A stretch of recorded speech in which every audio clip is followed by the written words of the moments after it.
मेरा नाम वसीम है। मेरा ताल्लुक मुल्तान के एक छोटे से गांव से है। मेरे घर के कल 5 अफराद हैं।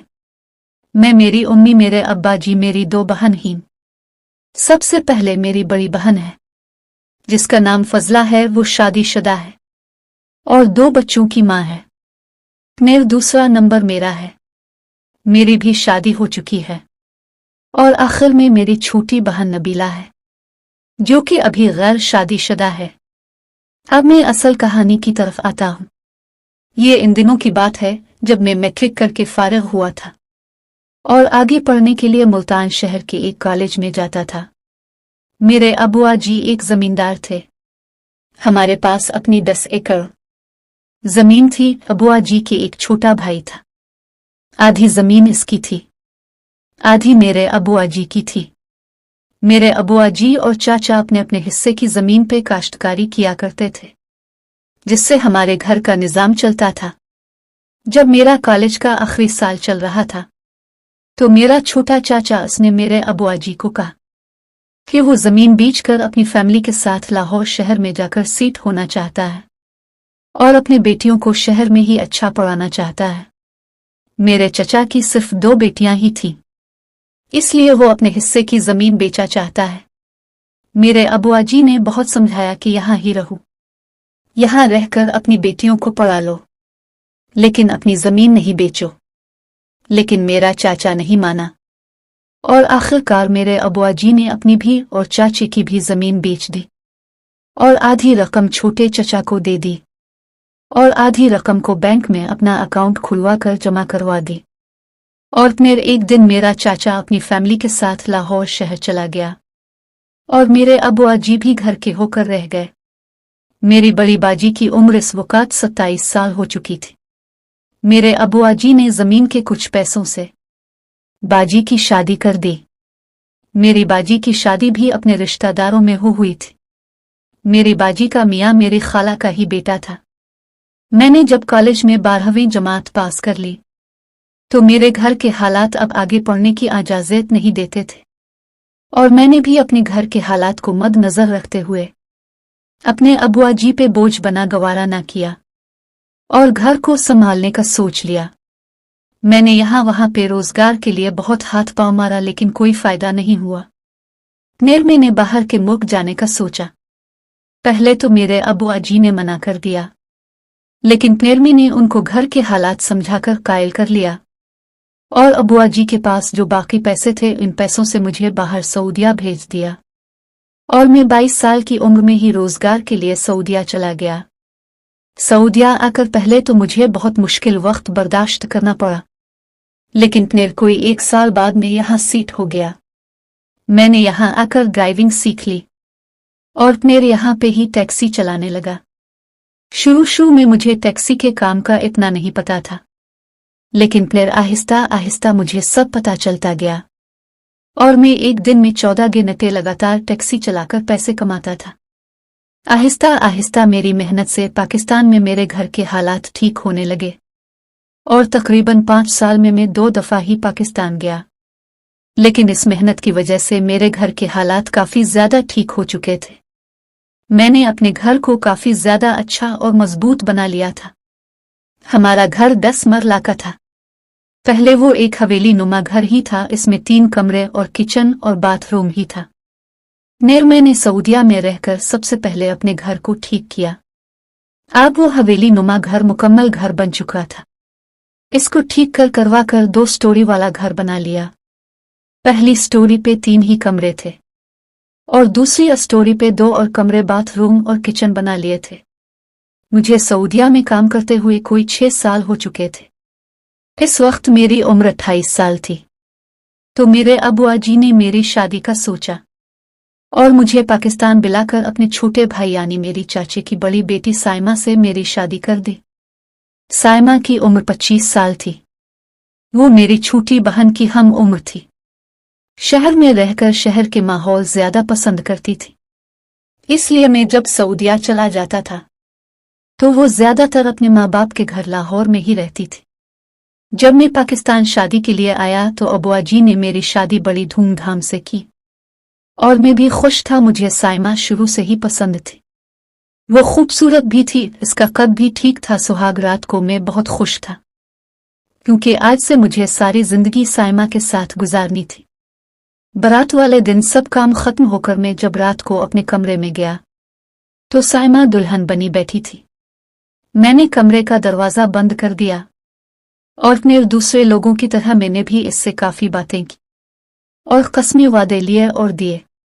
जमींदार का बेटा था, गांव के माहौल में ही ज्यादातर रहा था, खालिस चीजें खाने का शौकीन था। मेरा जिस्म भी ठीक ठाक था, लेकिन जब मैं सुबह सोकर उठा तो साइमा मेरे से पहले उठ चुकी थी। अगले दिन वलीमा था और मैं सारा दिन बस ये सोच में था। अगली सुबह साइमा के घर वाले आ गए और साइमा इस दिन दोपहर को अपने माँ बाप के साथ लाहौर अपने घर चली गई। साइमा के चले जाने के बाद मैं बस अपने कमरे में ही पड़ा रहा, बस अपने वहम के बारे में ही सोचता रहा। मेरी बड़ी बाजी फजला भी अपने बच्चों के साथ घर पे ही आई हुई थी। शादी के बाद वो अपने घर ससुराल नहीं गई थी। मैं शाम तक अपने कमरे में ही था तो 6 बजे का वक्त होगा जब फजला बाजी मेरे कमरे में आई और लाइट ऑन करके मेरे बेड के पास आ गई। मैं इस वक्त जाग रहा था। बाजी मेरे पास आकर बोली, वसीम क्या हुआ है, यूं कमरे में अकेला क्यों बैठा है? बाहर सब अलिफ मी अबुआ जी तुम्हारा पूछ रहे हैं।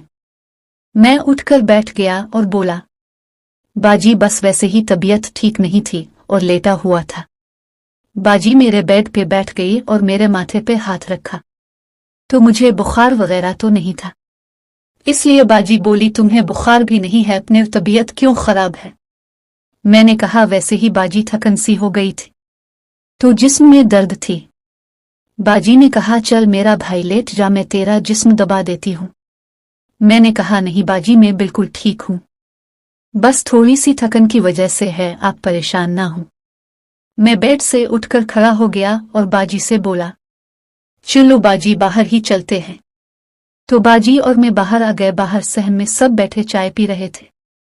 मैं भी वहां बैठ गया और चाय पीने लगा और यहां वहां की बातें करने लगा। घर में शायद नबीला ही थी जो मेरी हर परेशानी और बात को समझ जाया करती थी। वो बाजी के चले जाने के बाद भी मेरा बहुत ख्याल रखती थी। घर की सारी जिम्मेदारी इस पे थी। अबुआ जी और अलिफमी का ख्याल, घर के काम सब वो अकेला करती थी। मैं वहां काफी देर तक बैठ रहा। बाजी और नबीला उठकर किचन में रात का खाना बनाने चली गई और मैं वहां से उठकर सीधा छत पे चला गया और वहां चारपाई रखी थी, इस पे लेट गया और दो अपने साइमा के बारे में सोचने लगा। तकरीबन 1 घंटे बाद नबीला छत पे आई और आकर बोले, वसीम भाई खाना तैयार हो गया है, नीचे आ जाओ, सब इंतजार कर रहे हैं। मैंने कहा ठीक है तुम चलो मैं आता हूं। वो ये कहकर नीचे चली गई और मैं भी वहां से उठकर नीचे आ गया और सबके साथ मिल बैठकर खाना खाने लगा। खाने के दौरान भी मैं बस खामोश ही था। खाना खाकर मैं थोड़ी देर तक उम्मी और अबुआ जी से बातें करता रहा और फिर उठकर अपने कमरे में आ गया और आकर बेड पे लेट गया। मैं सोचने लगा मुझे साइमा से बात करनी चाहिए और अपना शक को खत्म करना चाहिए। फिर मैं यही सोचता सोचता सो गया। अगले दिन दोपहर का वक़्त था जब मैं अपने कमरे में बैठ टीवी देख रहा था तो फजला बाजी मेरे कमरे में आ गई और आकर मेरे साथ बेड पे बैठ गई। कुछ देर तक वो भी खामोशी से टीवी देखती रही। फिर कुछ ही देर बाद बोली, वसीम मुझे तुमसे एक बात पूछनी है। मैंने टीवी की आवाज आहिस्ता कर दी और बाजी की तरफ देखकर बोला, कहो बाजी आपको क्या पूछना है? बाजी बोली, वसीम मैं 3 दिन से देख रही हूं तुम बहुत चाप चाप रहते हो। शादी तक तुम इतना खुश थे और शादी की रात तक इतना खुश नजर आ रहे थे और वैसे भी साइमा तुम्हें पसंद भी थी। मेरा आखिर ऐसी क्या बात है, तुम शादी की रात से लेकर अब तक खामोश हो, क्या मसला है? मुझे बताओ, मैं तुम्हारी बड़ी बाजी हूं, क्या कोई साइमा के साथ मसला हुआ है? मुझे बताओ, शायद मैं तुम्हारी कोई मदद कर सकूं। मैं बाजी की बात सुनकर थोड़ा बोला सा गया और मेरे एकदम अपने आप को संभाला और बाजी को कहा, बाजी कोई भी ऐसी बात नहीं है और न ही साइमा के साथ कोई मसला हुआ है। अब बिला वजह परेशान ना हूं, बाजी ने कहा। नेर अपने कमरे में ही क्यों बैठे रहते हो, बाहर क्यों नहीं निकलते? नेर बाजी थोड़ा हंसकर बोली, लगता मेरे छोटे भाई को साइमा की याद बहुत आती होगी। मैं बाजी की बात सुनकर शर्मा गया और बोला, नहीं बाजी, ऐसी कोई भी बात नहीं है। बाजी ने कहा, अगर मेरा भाई उदास है तो मैं साइमा को फोन करती हूँ कि वो जल्दी वापस आ जाए और आकर मेरे भाई का ख्याल रखे। मैं फौरन बोला, नहीं बाजी, ऐसा नहीं करो, मैं बिल्कुल ठीक हूँ, कोई उदास नहीं हूँ, अब इसको ना बुलाओ, वो अपने माँ बाप के घर गई हुई है, इसको रहने दो। बाजी ने कहा, अच्छा ठीक है, नहीं करती, लेकिन तुम अपनी हालत ठीक करो, कोई बाहर निकलो, किसी से मिलो, बात करो। मैंने कहा, जी बाजी, अब फिक्र न करें, मैं जैसा आप कह रही हैं वैसा ही करूंगा। नेर बाजी कुछ देर वहां बैठी यहाँ वहां की बातें करती रही और नेर उठकर चली गई। मैंने सोचा मुझे घर में किसी को शक में नहीं डालना चाहिए, जब साइमा आएगी तो इससे बात करके ही कुछ आगे का सोचूंगा। 2 दिन के बाद बाजी अपने घर चली गई और दिन यूं ही गुजर रहे थे। नेर कोई 1 हफ्ते बाद साइमा वापस आ गई। इसके माँ बाप ही इसको छोड़ने आए थे। वो 1 दिन रहकर वापस चले गए। मैं हर रोज ही साइमा के साथ बात करने का सोचता, लेकिन वक़्त आने पे मेरी हिम्मत जवाब दे जाती थी। इसका मेरे साथ खुलकर साथ देना और हंसी खुशी मेरे साथ रहना और बातें करना मेरे शक को खत्म कर देता था, लेकिन अकेले में मेरा ज़मीर मुझे मलामत करता रहता था। और यूं ही दिन गुजरते जा रहे थे और आखिरकार मेरी छुट्टी खत्म हो गई। मुझे पाकिस्तान आए हुए 3 महीने हो गए थे और मैं इन 3 महीनों में साइमा से बात तक न कर सका और यूं ही वापस सऊदिया चला गया। मैं जब सऊदिया से घर पे फ़ोन करता तो साइमा मेरे साथ हंसती खुशी बात करती रहती थी। मुझे सऊदिया वापस आकर 1 साल हो चुका था। इस दौरान मैंने नोट किया, मेरी छोटी बहन नबीला मुझे से ज़्यादा बात करने लगी थी और मुझे घर की एक एक बात बताती थी और मेरे बारे में पूछती रहती थी। मुझे एक वक़्त पे शक हुआ, शायद नबीला मुझे कुछ कहना चाहती है, लेकिन वो कह नहीं पाती और हर दफ़ा बस यहाँ वहाँ की बातें करके फ़ोन बंद कर देती थी। मेरे सऊदिया आ जाने से साइमा ज़्यादातर अपने माँ बाप के घर ही रहती थी, कभी 1 महीना अपने माँ बाप के पास, कभी अपने ससुराल में। बस यूं ही इसका निज़ाम भी चल रहा था। यूं ही 2 साल पूरे हुए और मैं अपने पाकिस्तान छुट्टी पे घर आ गया। मुझे आए हुए 1 हफ्ता हो गया था। एक दिन मैंने अपने अब्बा जी और अम्मी से कहा कि आप नबीला के लिए कोई रिश्ता देखी, अब उसकी उम्र बहुत हो गई है। मेरी ये बात करने की देर थी, वहां पे बैठी नबीला गुस्से से उठी और मुंह बनाती वहां से अपने कमरे में चली गई। मेरे अब्बा जी बोले कि वसीम, पत्थर देख लिया है इसका गुस्सा, हम तो इसके पीछे 2 साल से लगे हुए हैं, लेकिन यह है कि बात ही नहीं मानती। रिश्ता तो बहुत ही अच्छा है इसके लिए, लेकिन यह मानती ही नहीं है। मैंने कहा, अब्बा जी लड़का कौन है, मुझे बताएं तो। अब्बा जी ने कहा, लड़का कोई और नहीं, तेरी फूफी का बेटा है ज़हूर, पढ़ा लिखा है, शक्ल सूरत वाला है, सरकारी मुलाजिम है। मैंने जब ज़हूर का सुना तो सोचने लगा कि घर वालों ने रिश्ता तो अच्छा देखा हुआ है, लेकिन आखिर ये नबीला मानती क्यों नहीं है। नेरमी ने कहा, अबुआ जी अब फिक्र ना करें, मैं नबीला से खुद बात करूंगा। और अगले दिन शाम को मैं छत पे 4 पापे लेटा हुआ था तो कुछ देर बाद ही नबीला ऊपर आ गई। इसने धोने वाले कपड़े उठा बड़िए हुए थे, शायद वो धो के ऊपर छत पे डालने आई थी। जब वो कपड़े डालकर फारिग हो गई तो बाल्टी वहां रख कर मेरे पास आकर 4 पाई पे बैठ गई और बोली, वसीम भाई, मुझे अब से एक बात करनी है। मैं भी उठकर बैठ गया और बोला, नबीला, मुझे भी तुमसे एक बात करनी है। तो नबीला बोली, भाई, अगर आपने मुझे से मेरी शादी की बात करनी है तो मैं आपको साफ साफ बता देती हूँ, मुझे शादी नहीं करनी है। मैं नबीला की बात सुनकर हैरान हो गया और उसकी तरफ देखने लगा। नेरमे ने कहा, नबीला मेरी बहन, आखिर मसला क्या है, तुम्हें शादी क्यों नहीं करनी है? क्या तुम्हें ज़हूर पसंद नहीं है या कोई और है जिसको तुम पसंद करती हो? मुझे बताओ, यकीन करो मैं बुरा नहीं करूंगा और गुस्सा नहीं करूंगा, तुम जैसा चाहोगी वैसा ही होगा। नबीला फौरन बोली, ऐसी कोई भी बात नहीं है, मुझे कोई और लड़का पसंद नहीं है और न ही मैं ज़हूर के साथ शादी करना चाहती हूँ। मैं बस अपने घर में ही रहना चाहती हूँ अपने माँ बाप के साथ, मुझे शादी की कोई ज़रूरत नहीं है। तो मैंने कहा, नबीला मेरी बहन, तुम पागल तो नहीं हो? देखो अपनी उम्र देखो, 27 साल हो गई हो, क्यों अपने ऊपर जुल्म कर रही हो? अच्छी भली जवान हो, खूबसूरत हो, क्यों अपनी जिंदगी तबाह करने लगी हुई हो? तो वो बोली, भाई मुझे ये जिंदगी मंजूर है, लेकिन कम से कम आपकी तरह तो नहीं होगा, ना कि ब्नो भी हो और आपकी ना हो, और बंदा अंदर ही अंदर जख्म खाता रहे। वो ये बात बोलकर लाल सुर्ख हो चुकी थी और वहां से भागती हुई नीचे चली गई। नबीला के इस आखिरी बात ने मुझे हैरत का शदीद झटका दिया और मैं हैरान व परेशान बैठा सोच रहा था कि नबीला क्या कहकर गई है। वो क्या कहना चाहती थी? क्या मेरे अंदर जो इतने साल से शक है, क्या वो इसको जानती है?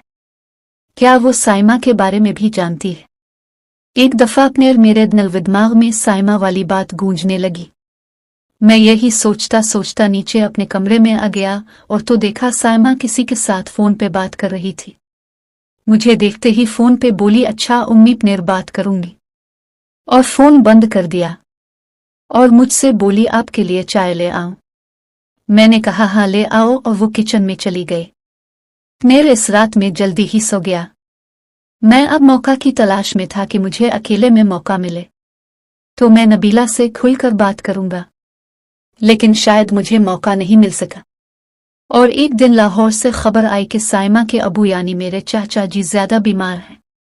मैं साइमा को लेकर लाहौर आ गया। चाचा की तबीयत ज्यादा खराब थी, वो अस्पताल में एडमिट थे। मैं सीधा चाचा के पास अस्पताल चला गया। इनको गर्द फेल हो चुके थे, वो बस अपनी आखिरी सांसें गिन रहे थे।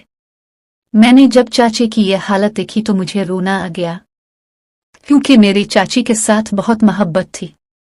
बचपन में भी चाचे ने मुझे किसी चीज की कमी नहीं होने दी। जब चाचे ने मुझे देखा तो उनकी आंखों में आंसू आ गए। मैं वहां बैठकर चाचे के साथ आहिस्ता आहिस्ता बातें करने लगा।